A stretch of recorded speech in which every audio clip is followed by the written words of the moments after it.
Un geste citoyen réalisé ce même jour par une trentaine d'autres donneurs. Des réguliers, comme René, qui, téléthon ou pas, donne son sang à peu près tous les 2 mois.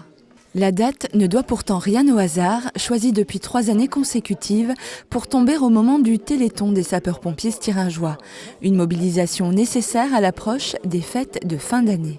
Une tradition, celle du défilé de Saint-Nicolas, avec laquelle la ville de Forbach renoue après 2 années d'interruption. Du carrefour de Chenec à la place Aristide-Briand, le cortège va parcourir 700 mètres à allure réduite. Le temps pour Saint-Nicolas de saluer la foule. La ville de Frémin-Merlebach a rendu hommage dimanche matin aux morts pour la France de la guerre d'Algérie et des combats du Maroc et de la Tunisie. En raison des chutes de neige, une grande partie de la cérémonie s'est déroulée dans le hall de l'hôtel de ville, à l'exception du dépôt de gerbes. 25 000 combattants sont morts pour la France en Afrique du Nord. Comme la course forbachoise la semaine auparavant, les coureurs sont là pour s'amuser et passer un agréable moment. Neige, froid, verglas n'ont pas freiné les athlètes. Ils étaient un peu plus de 400, toutes catégories confondues, en comptant les jeunes, les adolescents et les adultes. Ce sont 3 belles plumes et pourtant des poids lourds du journalisme et de la littérature. Béatrix de Laulnoy, Philippe Alexandre et Bernard Pivot dédicacent leur ouvrage à la médiathèque de Forbach. Un rendez-vous littéraire de prestige et un événement pour les amoureux des mots. La classe de musique est interrompue par une brigade de la laïcité. Des élèves interviennent pour déclamer des articles de la charte de la laïcité en plusieurs langues. La laïcidad es un principio de la República. Francia es un pays laico. En première ligne, face aux jeunes, les éducateurs de rue qui interviennent sur Farébersviller, Tédin, Homboureau et Frémin-Merlebach ont attentivement écouté la psychosociologue Joëlle Bordet, spécialiste de l'influence identitaire dans les quartiers urbains. Au fil des rencontres sur le terrain, ces éducateurs spécialisés tissent une relation de confiance avec les jeunes et nouent avec eux un dialogue essentiel pour comprendre leurs problématiques et repérer les facteurs de risque. Le défi consistera pour l'association à augmenter le nombre de ses licenciés et pour augmenter ses recettes. Avec le succès grandissant des sports de combat, notamment du MMA, Mixed Martial Arts, pratiqué ici dans sa version française le pancrace, cela ne devrait pas poser de problème. Des éleveurs de toute la communauté d'agglomération et de Sarre ont participé à cette exposition pour présenter lapins, poules et pigeons de toute race. 20 prix y ont été décernés aux éleveurs des meilleurs sujets. Les animaux de la crèche sont réunis. L'âne est bien là, à pas de surprise. En revanche, c'est plutôt inattendu. Les lamas ont pris la place du bœuf, c'est plutôt vache. Mais peu importe, la tradition de Noël est bien vivante à Homboureau. Elle est maintenue par une association bien connue du village, les Amis du Carnaval d'antan.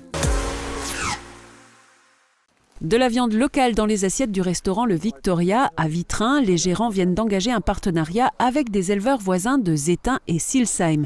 Sur site, ils ont été conquis par ces magnifiques cochons noirs et ces bœufs charolais et salers. Une viande qui sera proposée sur la carte dès cette semaine. De la neige et un peu de pluie et déjà les crues font peur. Les événements à risque se répètent à une fréquence qui interpelle. Les habitants de cette jolie propriété située à un endroit encaissé près du lit de la rivière à Kalhausen n'ont pas d'autres options que de s'habituer à avoir peur. Neige, il vaut mieux d'abord compter sur soi-même. Ce ne sont pas les 13 saleuses et les 39 salariés du département qui viendront à bout de chaque épisode neigeux. Il vaut donc mieux avoir de bons pneus hiver et connaître quelques astuces de conduite pour des déplacements plus sereins. Attention, un arrêté préfectoral régule l'utilisation des feux d'artifice. Seules les catégories C1 à C2 restent autorisées. Il s'agit de pétards légers comme les célèbres claques-doigts ou encore des grandes fusées et chandelles. Et si vous voulez innover, des batteries compactes composées de plusieurs feux d'artifice assureront un effet visuel certain. Michel Rode dédicace son livre intitulé Président Wilson. Notre célèbre cuisinier, originaire de Hambar, est venu faire la promo d'un livre qui s'appuie sur ses expériences.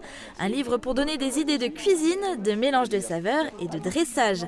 Un livre qui défend la cuisine épurée, authentique et très personnelle du grand chef. En fait, ça passe toujours tellement vite. En fait, ça passe 2 fois plus vite, voire 10 fois plus vite qu'ailleurs. Et c'est là que je me rends compte que c'est là que je me sens vraiment le mieux et que j'ai toujours je suis toujours de très bonne humeur, j'ai le sourire et je pars avec plein de force pour revenir quoi. Une zone grillagée en forêt de Großbliederstrafe pour protéger la flore et notamment les jeunes chênes de la gourmandise de la faune.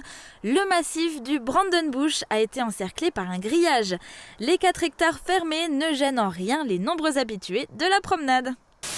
Les jouets du partage vont faire des heureux. Après Forbach, c'est à Sarreguemines que le CIDEM et les compagnons d'Emmaüs ont mené la collecte de milliers de jouets. Une partie de ces jouets est envoyée à la maison d'accueil d'Emmaüs en Roumanie. Le reste est mis en vente à petit prix. Cette action est organisée tous les ans depuis 2010. Une crèche grandeur nature à l'entrée de Kalhausen. Ici, c'est tout en élégance qu'on illumine les froides nuits d'hiver. L'étable est montée de toutes pièces chaque année et met en scène 2 mannequins, l'âne, le bœuf et l'enfant Jésus. Claude Freyermuth a recours à 13 sapins pour créer ce décor, des sapins qu'il va couper lui-même dans une sapinière de Schmittwiller.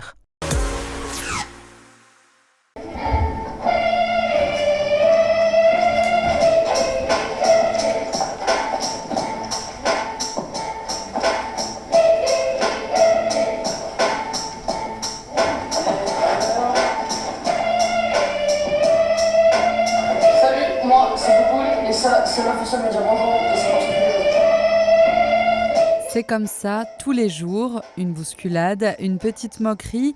À première vue, rien d'inquiétant, mais la répétition de ces actes d'un groupe de personnes sur une autre personne a un nom, le harcèlement.